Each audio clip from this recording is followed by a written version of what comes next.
Hey, you. Because of Thanos demands your silence, I probably shouldn't have titled the video like I did, but I figured that it's cool because Thanos retired in the end of the movie and now the universe is in balance or whatever, so he probably doesn't care all that much. So, yeah, this video contains spoilers for Infinity War.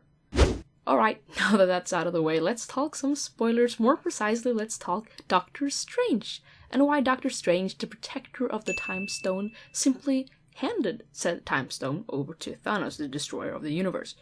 The one thing in the movie that came as a surprise to a lot of people, myself included, but after thinking about it, it does make complete sense. Why Doctor Strange gave Thanos the Time Stone makes sense, because it doesn't make sense.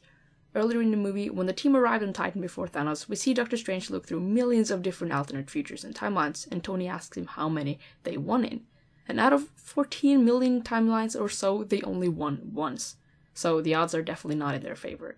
But that means that Doctor Strange now knows what they did wrong the 14 million times, and he can now use that so they can win the one time they need it, because they only need to do it once. So, how did the Avengers lose the millions of times they tried? Well, it's hard to say, and we can't really know that, but it was probably by doing what they did in the movie up to the point to where Doctor Strange handed Thanos the stone, by fighting back like the Avengers should be doing.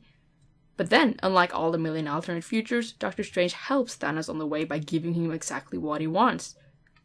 And this is probably because Doctor Strange knows what the Avengers need to do. They need to lose before they can win. It is the only way, he says before he dies, and he seems very certain in that belief. And even if it looks completely wrong, that is why it's right. It makes sense because it doesn't.